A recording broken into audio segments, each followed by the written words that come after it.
नाज़रीन, महंगी बिजली के खिलाफ मुल्क भर में मुजाहरे फूट पड़े हैं। इस्लामाबाद, कराची, लाहौर समेत कई शहरों में अवाम सड़कों पर निकले। बिजली के बिल्स और बिल्स में टैक्सेस के खिलाफ नारे लगाए, टायरों के साथ साथ बिजली के बिल भी जलाए। एहतजाज करने वालों ने बिजली कंपनियों के दफातर का घेराव किया, बिल अदा न करने का ऐलान किया। मुजाहरीन ने सड़कें बंद की, दुकानदारों ने दुकानें बंद की। निगरान वज़ीर आज़म की सदारत में इजलास भी हुआ। तवानाई डिवीजन ने बिजली के बिलों में रिलीफ के मुमकिन तरीक़ाकार पर गौर किया। वज़ारत तवानाई ने कुछ तजावीज़ तैयार भी कर ली हैं जो मंजूरी के लिए कल वफाकी काबीना में पेश की जाएंगी। लेकिन सवाल यह है कि महंगी बिजली का जो बहरान आया है वो क्यों आया है? जिनके यूनिट पहले से कम चले उनके बिल भी पहले से ज्यादा क्यों आए हैं? आखिर इसका हल क्या? ये समझने के लिए पहले ये समझना पड़ेगा कि बिजली का बिल बनता कैसे है। नाज़रीन, तरीकाकार ये है कि बिजली के बिल में फी यूनिट कीमत इस्तेमाल के साथ साथ बढ़ती है, यानी जैसे जैसे इस्तेमाल शुदा यूनिट्स बढ़ेंगे वैसे वैसे इन यूनिट्स की कीमत बढ़ेगी। बिजली के बिल का एक हिस्सा वो होता है जो बिजली की तकसीमकार कंपनियों के पास जाता है, जबकि दूसरी तरफ वो महसूलात या टैक्सेस होते हैं जो हुकूमत वसूल करती है। बिजली के बिलों पर इस वक्त सारिफ से 9 किस्म के टैक्सेस लिए जा रहे हैं और बाज़ इत्तलात के मुताबिक 13 किस्म के सबसे पहले वसूल की जाती है। फिर 17% जनरल सेल्स टैक्स वसूल किया जाता है। पीटीवी लाइसेंस फीस कीमत में भी घरेलू सारिफ से 35 रुपए और कमर्शियल सारिफ से 60 रुपए लिए जाते हैं। बिजली के हर यूनिट पर 43 पैसे एफसी सरचार्ज की मद में काटे जाते हैं। इसका मतलब होता है फाइनेंसिंग कॉस्ट सरचार्ज। बहुत ही सादा अल्फाज में समझें तो बिजली के इस तमाम निजाम को बनाने और चलाने में जो अखराजात हो रहे हैं वो फाइनेंसिंग कॉस्ट सरचार्ज की मद में सारिफ से वसूल किए जा रहे हैं। फिर फ्यूल प्राइस एडजस्टमेंट की मद में भी पैसे वसूल किए जाते हैं, यानी बिजली दरामदी ईंधन से बनती है। इस ईंधन की कीमत में माहाना बुनियादों पर जो भी इजाफा होता है तो वो सारिफ से वसूल किया जाता है। फ्यूल प्राइस में रुपए की कदर भी अपना किरदार अदा करती है, क्योंकि दरामदी ईंधन की कीमत डॉलर में अदा की जाती है। डॉलर की कीमत बढ़ेगी तो फ्यूल प्राइस एडजस्टमेंट की रकम भी ज्यादा हो जाएगी। बीबीसी के मुताबिक हुकूमत बिजली के बिल पर तो जनरल सेल्स टैक्स लेती ही है, फ्यूल प्राइस एडजस्टमेंट पर अलग से जीएसटी लगाती है। फ्यूल प्राइस एडजस्टमेंट के साथ साथ क्वार्टरली टैरिफ एडजस्टमेंट की मद में भी रकम वसूल की जाती है। अगर कोई सारिफ एफबीआर के रिकॉर्ड के मुताबिक टैक्स ना दे रहा हो तो इससे 5 से लेकर 17% तक एक्स्ट्रा टैक्स काटा जाता है। जिन कमर्शियल सारिफीन के पास सेल्स टैक्स रिटर्न नंबर ना हो इन पर 3% फर्दर टैक्स का इजाफी बोझ डाला जाता है। टैरिफ के हिसाब से इनकम टैक्स भी बिजली के बिलों में वसूल किया जाता है। कमर्शियल सारिफीन 20,000 रुपए तक बिल में 5% सेल्स टैक्स देते हैं और 20,000 रुपए से ज्यादा पर 7.5% सेल्स टैक्स देते हैं। बिजली के बिलों पर एक और चीज असरअंदाज होती है जिसे कहते हैं कैपेसिटी चार्जेस। माजी की हुकूमतों ने बिजली की कमी का हल निकालने के लिए एक एडहॉक हल निकाला था और यही आरजी हल इस वक्त आवाम के लिए मुश्किल बन चुका है। वो हल ये था कि बिजली बनाने के लिए निजी कारोबारी अफराद को अपने पावर प्लांट लगाने की इजाजत दी गई। ये पावर प्लांट्स दरामदी ईंधन से बिजली बनाते हैं। इन पावर प्लांट से हुकूमत ने जो मुआहदे किए थे इनमें यह शिक भी लिख दी गई थी कि बनने वाली बिजली इस्तेमाल हो या ना हो, बिजली का पैदा होने वाला हर यूनिट हुकूमत को खरीदना पड़ेगा और इसकी कीमत अदा करना पड़ेगी। इसे कहा जाता है कैपेसिटी पेमेंट। इस वक्त मुल्क में जरूरत से ज्यादा बिजली पैदा हो रही है। पाकिस्तान के पास 43,775 मेगावाट बिजली पैदा करने की सलाहियत है, जबकि खपत जरूरत और मौसम के लिहाज से 8,000 मेगावाट से लेकर 30,000 मेगावाट तक रहती है। यानी पाकिस्तान में 13,000 मेगावाट से ज्यादा इजाफी बिजली मौजूद है। यह इजाफी बिजली इस्तेमाल नहीं हो रही, लेकिन कैपेसिटी चार्जेस की मद में इसका बिल फिर भी आवाम ही भर रहे हैं। इसके बावजूद शहबाज शरीफ हुकूमत ने जाते जाते हवेली बहादुर शाह में LNG से चलने वाला एक और पावर प्लांट फाल किया था जो 1200 मेगावाट बिजली बनाएगा। यानी बिजली पहले ही इजाफी है, वो इजाफी बिजली इस्तेमाल शुदा भी नहीं है, अवाम फिर भी इसका बिल अदा कर रहे हैं और ये इजाफी बिजली बनाई भी दरामदी ईंधन से जाती है जिसने डॉलर का रेट बढ़ने के साथ साथ मजीद महंगा ही होना है। तो अब इन प्लांट्स को लगाने वाले भी तस्लीम कर रहे हैं कि इनका फैसला गलत था। इस वक्त वाजिबुल अदा कैपेसिटी पेमेंट्स 2,000 अरब रुपए तक जा पहुंची हैं। लोगों ने अपनी छतों पर जो सोलर पैनल लगाए हैं और नेट मीटरिंग के जरिए इजाफी बिजली वापडा को फरोख्त कर रहे हैं, इसकी वजह से भी कैपेसिटी पेमेंट्स बढ़ती जा रही हैं। निगरान वज़ीर आज़म की सदारत में होने वाले हंगामी इजलास में बताया गया कि लोग अपनी छतों पर लगाए सोलर पैनल से 1,000 मेगावाट बिजली पैदा कर रहे हैं, जिसकी वजह से दीगर जराए से बनने वाली बिजली फरोख्त ही नहीं हो रही और कैपेसिटी चार्जेस में इजाफा होता जा रहा है। बिजली बन रही है और इसकी कीमत वसूल नहीं हो रही तो वाजिबुल अदा रकम कर्जे की सूरत में इकट्ठी होती जा रही है। इसे कहते हैं गर्दशी कर्जा, जो 2600 अरब रुपए तक से भी ज्यादा बढ़ चुका है और ये कर्जा अदा करना ही करना है। बिजली के सारिफ ने ही ये रकम अदा करनी है। एक आंसर यह भी है कि बिजली का सारिफ तो अपने बिल अदा करता है, लेकिन वापडा से वाबस्ता सरकारी मुलाजिमीन की बिजली मुफ्त है। सेनेटर मुश्ताक के मुताबिक 2022 में वापडा मुलाजमीन ने 8 अरब 19 करोड़ रुपए मालियत की मुफ्त बिजली इस्तेमाल की। एक मसला बिजली चोरी का भी है। सेक्रेटरी पावर डिवीजन के मुताबिक बिजली चोरी से होने वाला नुकसान 550 अरब रुपए तक पहुंच चुका है। अब आते हैं इस बात पर कि इन तमाम मसाइल का हल क्या है। हल जो भी है नाज़रीन, इसके नफाज करने में काफी वक्त लगेगा। सबसे पहले तो कैपेसिटी चार्जेस से जान छुड़ाने का कोई तरीका ढूंढना होगा। निजी पावर प्लांट से दोबारा मुआहदे करना होंगे। इन नए मुआहदों में यह शिक शामिल करना होगी कि सिर्फ उस बिजली की कीमत अदा की जाएगी जो खरीदी जाएगी। जो मुआहदे 1994 में हुए थे, 2027 में उनकी मुद्दत खत्म हो रही है। दूसरा हल यह है कि दरामदी ईंधन से बिजली बनाने की बजाय कुदरती वसाइल पर इन्हसार किया जाए। पानी, हवा और सूरज से बिजली बनाई जाए। यह वो भी हल है कि जिस पर अमल करने में कई साल लग जाएंगे। तीसरा हल यह है कि लोगों को अपने सोलर सिस्टम लगवाने के लिए मराद दी जाए और तवानाई पॉलिसी नेट मीटरिंग को जहन में रखते हुए बनाई जाए। चौथा हल यह है कि बिजली के तरसील का निजाम अपग्रेड किया जाए और लाइन लॉसेस से जान छुड़ाई जाए। 5वें नंबर पर बिजली चोरी रोकने के लिए ठोस इकदाम किए जाएं। बहरान से निपटने के मुमकिन तरीकों पर हम अपने मेहमानों से बात करेंगे, लेकिन नाज़रीन एक दफा अवाम की सुन लेते हैं। जरा अवाम की सुनिए कि अवाम कहती क्या है। एक वक्फा लेंगे नाज़रीन, वक्फे के बाद हाजिर होते हैं। पत्थर दिली होगा जो ये सुन के जिसका दिल ना पसीजे, लेकिन अफसोस की बात है कि हमारे माशरे में और खास तौर पे हमारे हुक्मरान और अशराफिया तबके में ये पत्थर दिल लोग मौजूद हैं। कैसर शरीफ साहब, सर जी, ये इसकी जिम्मेदारी हम सब पे, इसकी जिम्मेदारी उन सब पूरी अशराफिया पर है जिसने अपने पाव गोश्त की खातिर पूरी कौम को लहू लुहान कर दिया हुआ है। सर, ये मेरे ख्याल है मुझे तर्जुमानी करने की जरूरत नहीं है, आपने सुन लिया जो उनकी आहें बुकाएं थी। बात यह सर, इसका हल क्या है? आप एहतजाज कर रहे हैं, बहुत अच्छी बात है। इसका हल क्या है या बात सिर्फ एहतजाज तक रहेगी?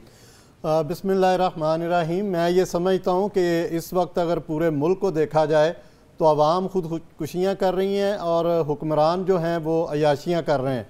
हल आपने बड़ी ज़बरदस्त और तफसील से बताया है, लेकिन बदकिस्मती ये है कि हमारी जो भी हुकूमत आई वो इस तरफ नहीं गई, बल्कि उसने IMF की ग़ुलामी की और वो शराइत जो हैं वो मानी और आवाम पर उसका बोझ बढ़ाते चले गए। और आज हाल ये है कि पाकिस्तान का ऐसा कोई घर नहीं है कि जहां पर बिजली के बिलों में ज़ालमाना इजाफे के ख़िलाफ़ गम और गुस्सा नहीं पाया जाता और लोग जो हैं वो इंतहाई परेशान हैं और ख़ुदकुशी पर मजबूर हैं। मैं ये समझता हूं कि जमात इस्लामी ने जो एक जमहूरी अमल और फ़ैसला किया है कि 2 तारीख को सराजुल हक साहब ने पूरे मुल्क में हड़ताल की जो कॉल दी है वो इसी जमहूरी अमल का हिस्सा है। उससे मसला हल ना हो तो फिर क्या करेंगे?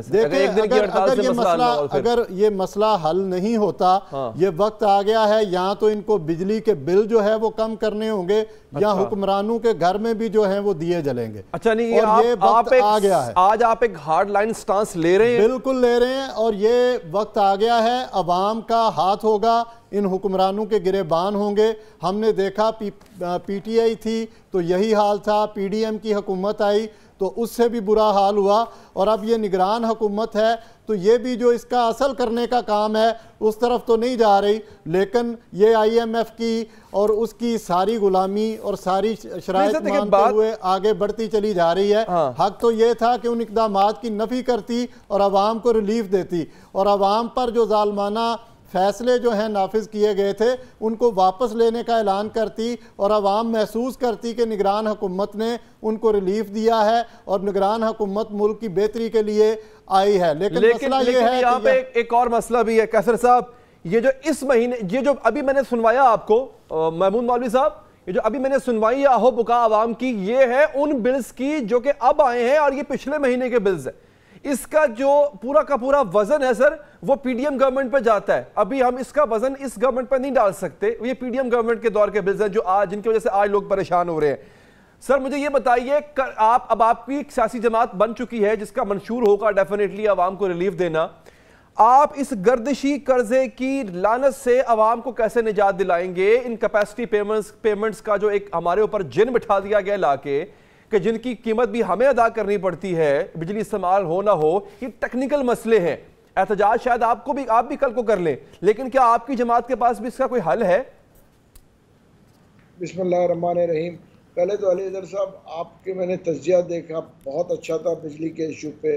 इसमें देखिए मैं कुछ चीज़ों का इजाफा करूँगा। देखिए होना ये चाहिए कि फौरी तौर पे 300 यूनिट तक जिन लोगों के बिल है उनको फ्री देना चाहिए। उसकी वजह ये है कि अब ये क्राइसिस आवाम बर्दाश्त नहीं कर सकती, और हर हाल में ये जो IPP हैं जो पुराने, देखिए इनसे नेगोशिएट करना पड़ेगा हमें, चाहे इमरजेंसी हम डिक्लेयर करें, हम ये क्राइसिस बर्दाश्त नहीं कर सकते। आवाम ये चीज़ बर्दाश्त नहीं कर सकती। हमारा आज भी कहना ये है, मैं ये नहीं कहूँगा कि जी इलेक्शन के बाद इस फौरी तौर पे 300 यूनिट तक या कम से कम 200 यूनिट तक के लोग जिनके हैं उनको फ्री। लेकिन सर यहाँ भी एक मसला है ना, आपकी तजवीज़ अच्छी है, अब एक मसला यहाँ भी है। देखें, जो लोग सोलर पे बिजली इस्तेमाल कर रहे हैं, जो लोग बिजली चोरी कर रहे हैं, और मैं एक डाटा यहाँ पे आपको दे देता हूँ, ये डाटा है पेशावर में 35% बिजली चोरी होती है, सक्खर हैदराबाद में 32 और 37%, लाहौर में 11%, गुजरावाला में 9%, फैसलाबाद में 7%। इस थेफ्ट का फिर 19% की लाइन लॉसेस, ये थेफ्ट और सोलर पैनल पर जो यूज कर रहे हैं 1000 मेगावाट वो, और अब आप दे दें 300 यूनिट की फ्री बिजली, इस सब का जो बोझ है ये अब आएगा सफेद पोश मिडिल क्लास तबके पे। एक आम मिडिल क्लास तबका जो 70-80 हज़ार रुपए सैलरी कमा रहा है या लाख रुपए भी कमा रहा है, आज के दौर में लाख की कोई हैसियत नहीं है वैसे, उसका भी अगर 70-80 हज़ार रुपए बिल आ जाएगा तो सर वो कहां से देगा? आप बिजली फ्री दे दें आवाम को, उसका बोझ मिडिल क्लास तबके पे आएगा, वो पिस जाएगा, फिर वो रोएगा। ये मुस्तकिल हल तो नहीं ना सर इसका? नहीं, देखिए इसका हल, मुस्तकिल हल यही है।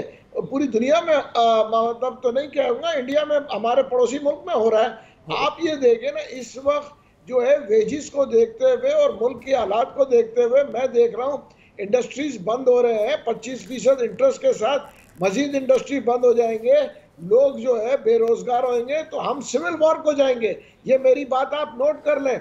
अब हम इससे मजीद जो है ना लोग बर्दाश्त नहीं कर सकेंगे। हर हाल में ये रिलीफ देना पड़ेगा और ये देना चाहिए, चाहे वो IPPO से जो है नेगोशिएट करें। जो पुराने देखें उन्होंने अरबों खरबों रुपए बना लिए, तो अगर हम इस वक्त नेगोशिएट करेंगे कि देखें जी ये है, हम क्यों लेंगे वो बिजली जो कि हम इस्तेमाल नहीं कर रहे हैं। हाँ, ये रीनिगोशिएट होना चाहिए।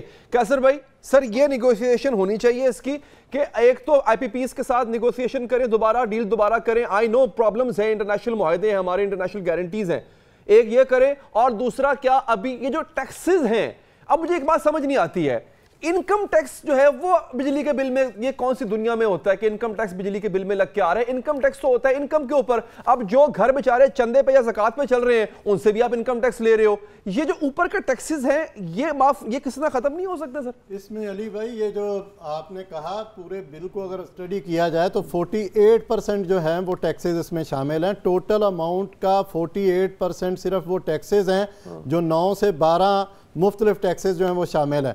और जो आपने कहा कि मसले का हल क्या है, तो फौरी तौर पर मराहत याफ्ता जो तबका है उसकी जो फ्री बिजली है वो बंद होनी चाहिए। अच्छा, सिर्फ वापदा की बात कर रहे हैं, सबकी बात कर रहे हैं? मैं सबकी बात कर रहा हूँ। और मैं ये समझता हूँ कि जिन लोगों की लाखों रुपए आमदन है, हुकूमत जिनको लाखों रुपए पहले से देती है, उनको लाखों और करोड़ों रुपए की जो बिजली है एक एक डिपार्टमेंट को अगर उसको कैलकुलेट किया जाए तो अरबों रुपए की बिजली सालाना जो है वो फ्री दी जाती है। इसका बोझ भी गरीब आदमी पर पड़ता है। जिस तरह आपने अपनी पूरी तफसीली रिपोर्ट में बताया, लाइन लॉसेज हैं उनका बोझ भी इधर पड़ता है, अगर बिजली चोरी हो रही है उसका बोझ भी इधर पड़ता है, अगर IPP के साथ मुआहदों पर नज़र-ए-सानी की बात की जा रही है तो बिल्कुल होनी चाहिए, ये वक्त की ज़रूरत है। और इसी तरह ये भी हमें देखना होगा कि ये जो कैपेसिटी चार्जेस हैं इनको खत्म होना चाहिए। अच्छा। सोलर इमरजेंसी नाफिज करनी चाहिए पाकिस्तान में। बात कैसर शरीफ या महमूद मौलवी नहीं कर रही है, सियासी जमात के कारकुन कर रहे हैं। कल को आपको इक़्तिदार मिला, आपको करना पड़ेगा। बिल्कुल करेंगे, हमारे पास इसका पूरा एक मैकेनिज्म मौजूद है, इसका हल हमारे पास मौजूद है। पाकिस्तान में सोलर इमरजेंसी का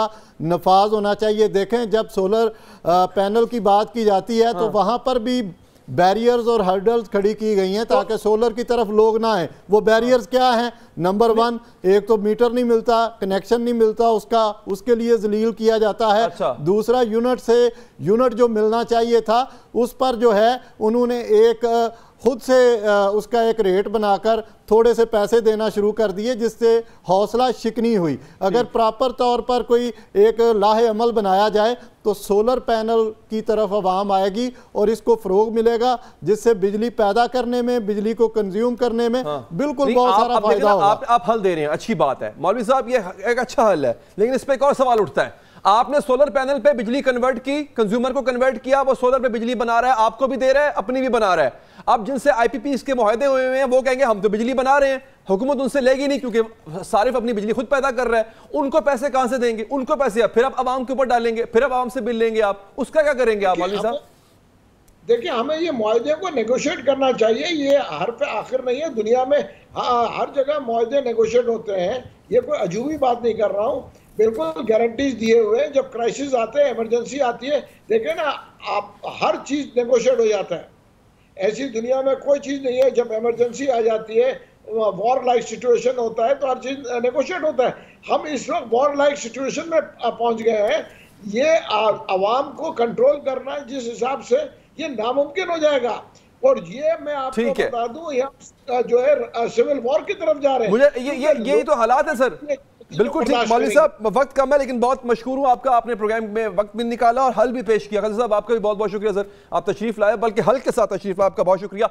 एक और अहम खबर नाज़रीन, एक अहम इशू, जड़ावाला में मसीही इबादत गाहों पर हमले एक साजिश के तहत की, और साजिश तैयार करने में एक दुश्मन मुल्क की एजेंसी मुलव्विस थी, एक पूरा नेटवर्क इस साजिश में मुलव्विस था। ये इंकशाफात आईजी पंजाब ने किए हैं नाज़रीन। लाहौर में प्रेस कॉन्फ्रेंस के दौरान आईजी पंजाब ने ये इंकशाफात किए। उन्होंने बताया कि जड़ावाला जैसा ही एक वाकया सरगोधा में भी हुआ, वहां कुरान का एक सिपारा जलाकर मस्जिद के बाहर फेंक दिया गया, पूरे मुल्क में आग लगाने की साजिश की गई। इस वाकये की तहकीकात के लिए पुलिस ने टीम बनाई। टीम ने मालूम किया कि ये सिपारे कहां छपे और कहां बिकते। वहां से ये सिपारे खरीदने वालों की वीडियोस हासिल की गई। पुलिस टीम ने मालूम कर लिया कि इन वाकयात में मुलव्विस लोग कौन थे। जब इन्हें गिरफ्तार करके तहकीकात की गई तो एक हौलनाक इंकशाफ सामने आया। मालूम हुआ कि मुल्जिमों के एक दुश्मन एजेंसी से रवाबित है।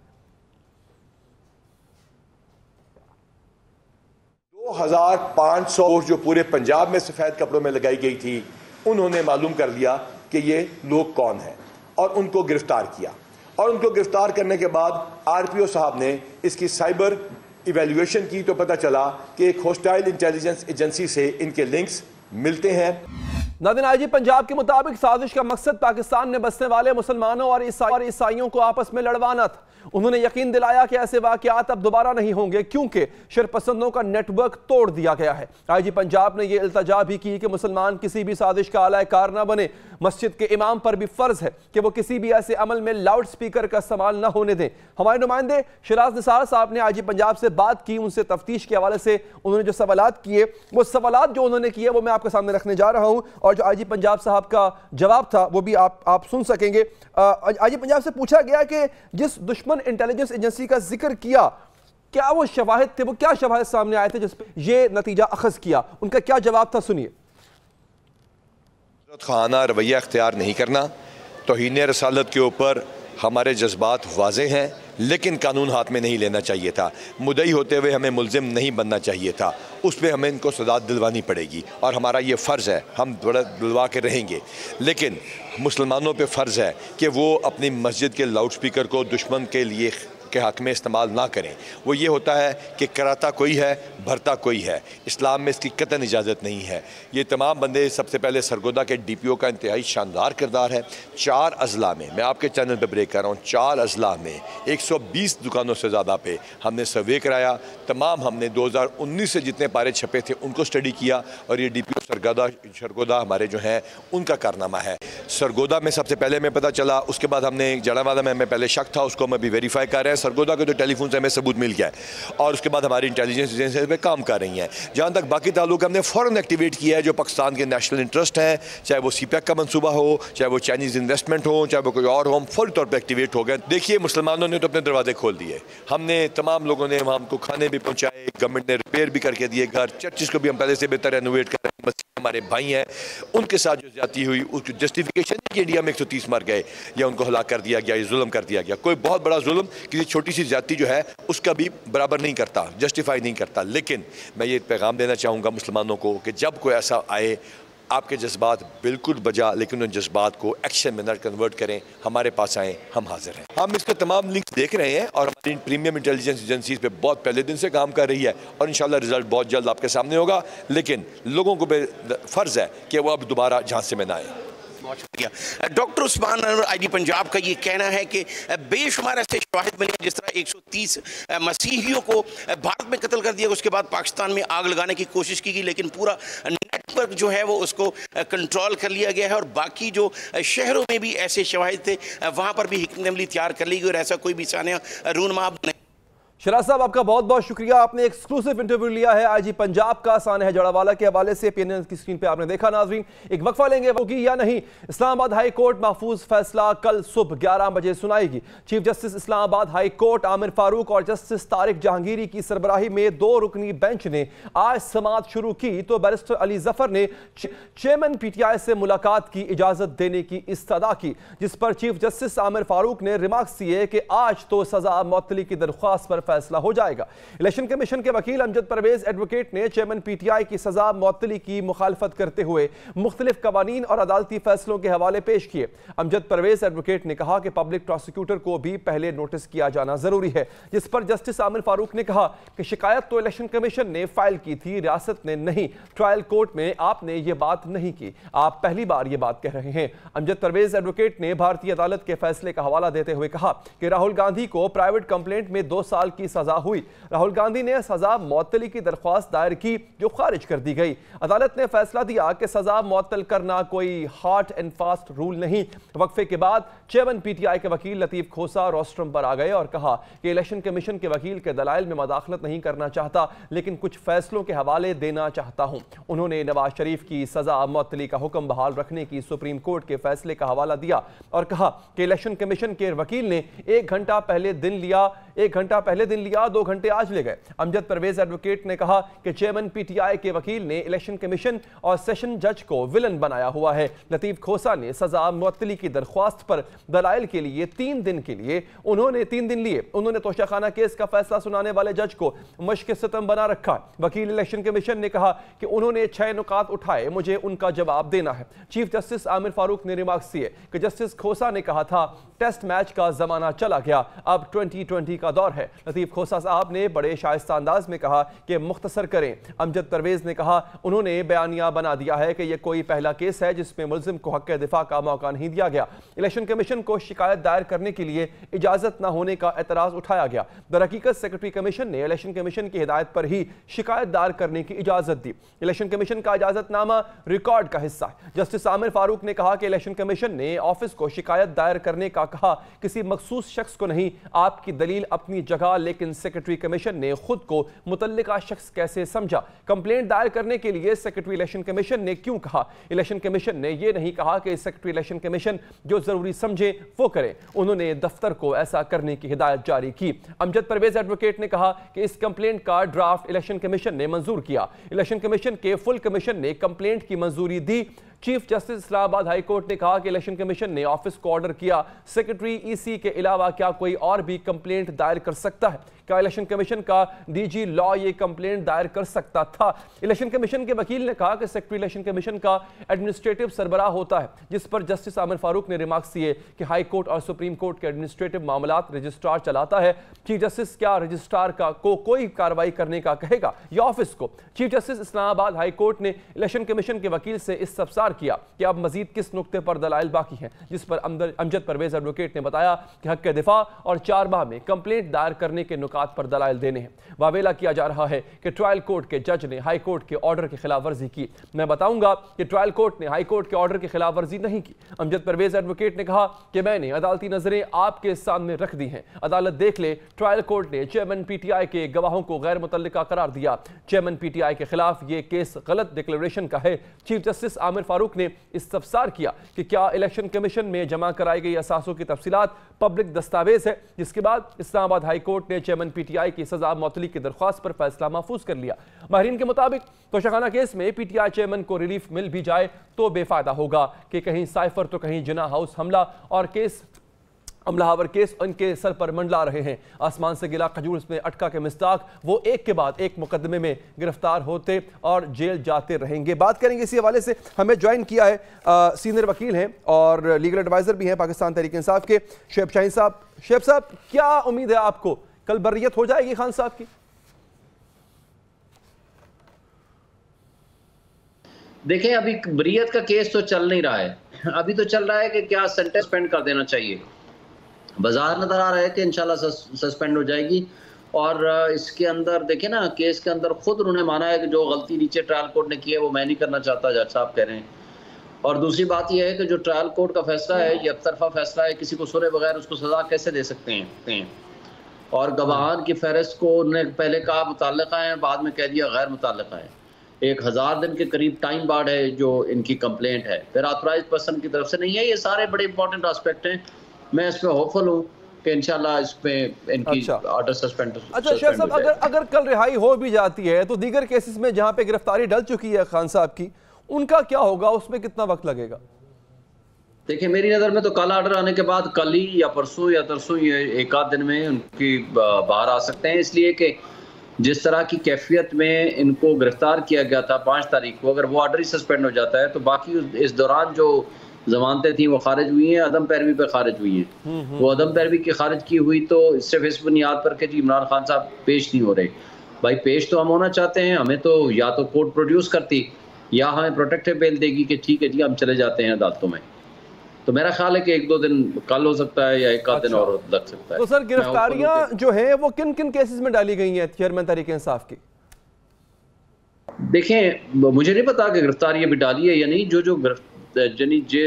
जमानतें हमने कराई हुई थी कि यहाँ 9th दहशतगर्दी वाले केसेस थे, यहाँ 9th मई वाले मुकदमात थे, साइफर वाले केस में गिरफ्तारी है, और इसी तरह अलकादिर ट्रस्ट वाला केस था, तो शाखाना वाला उसकी एक ब्रांच के तौर पर वो लेके चल रहे हैं, नैब एक केस लेके चल रही है। तो इस तरह के सारे केसेस थे। साहब, एक तासुर ये भी है कि आप इस्लामाबाद हाई कोर्ट को प्रेशराइज भी कर रहे हैं, जो जुबान इस्तेमाल की जा रही है पीटीआई की तरफ से इस्लामाबाद हाई कोर्ट के चीफ जस्टिस के हवाले से, आपकी हिमायत भी उसको हासिल है। ख्वाजा हारिस अलबत्ता अलहदा होगा इससे।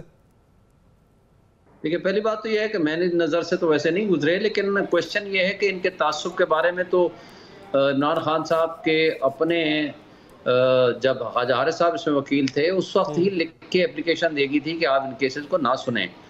तो प्रेजुडिस का तो जहाँ तक इनके ऊपर इल्ज़ाम है वो तो पहले से लिख के दिया गया था, और यह कानूनी और आईनी तरीका है, और एक से ज़ायद मिसालें हैं। और ये अब जब इन्होंने वो एप्लीकेशन बगैर सुने खारिज कर दी, उसको लेके सुप्रीम कोर्ट में गई हुई है इमरान खान साहब के केसेस में।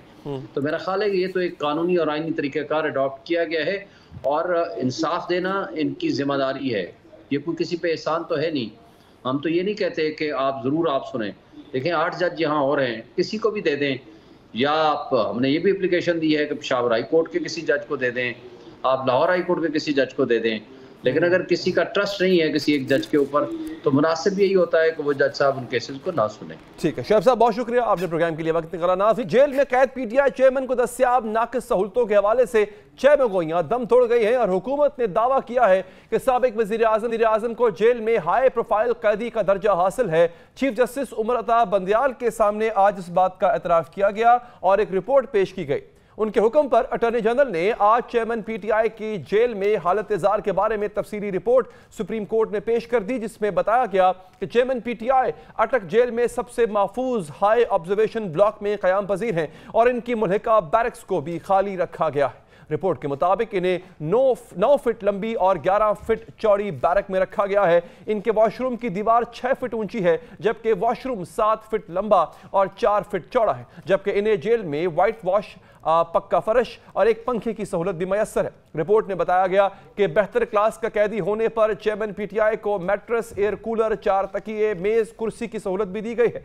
इन्हें कुरान पाक के 4 इंग्लिश तर्जुमे और 25 तारीखी किताबें भी फराहम की गई। रिपोर्ट में बताया गया कि चेयरमैन पीटीआई को 21 इंच का टीवी और रोजाना अखबार फराहम किया जाता है। इन्हें रोजाना बैरक, वॉशरूम और कपड़ों की सफाई के लिए स्टाफ भी दिया गया है, जबकि सिक्योरिटी के लिए जेल में इजाफी 54 एहलकारों की ड्यूटी लगाई गई है। कानून के मुताबिक कैदी के अहल खाना मंगल को 2 से 3 जबकि वुकला बुध को 2 से 3 घंटे की मुलाकात कर सकते हैं। इस कानून के तहत 7 से 23 अगस्त तक उनकी अहलिया और वुकला से उनकी 3-3 बार मुलाकात कराई गई है। डॉक्टर्स की 5 रुकनी टीम चेयरमैन पीटीआई का मुआयना करती है। रिपोर्ट में खाने का मेन्यू भी दिया गया है, जिसके मुताबिक चेयरमैन पीटीआई को नाश्ते में ब्रेड, ऑमलेट, दही और चाय फराहम की जाती है। दिन और रात के खाने में इन्हें ताज़ा फल, सब्जियां, दालें, चावल दिए जाते हैं। रिपोर्ट में कहा गया कि चेयरमैन पीटीआई की ख्वाहिश पर इन्हें हफ्ते में 2 बार देसी चिकन और हफ्ते में 1 बार देसी घी में पका हुआ मटन भी दिया गया। एक रोज कबल आईजी जेल खाना जात पंजाब मियां फारूक नजीर ने भी अटक जेल का दौरा किया और चेयरमैन पीटीआई की बैरक में लगे कैमरों, लोकेशन और प्राइवेसी का निजाम चेक किया और इन्हें दी गई सहूलतों पर इत्मीनान का इज़हार किया। इससे पहले पीटीआई चेयरमैन को जेल में दस्तयाब सहूलतों की गूंज अटक के एडिशनल सेशन जज की रिपोर्ट में सुनाई दी गई थी, जिस पर वफाकी महकमा दाखिला ने अपनी पोजीशन वाज़े करते हुए दावा किया था कि जेल में सब अच्छा। प्रोग्राम से अब तक के लिए इतना ही। मुझे दीजिए इजाजत। अल्लाह ने के बाद।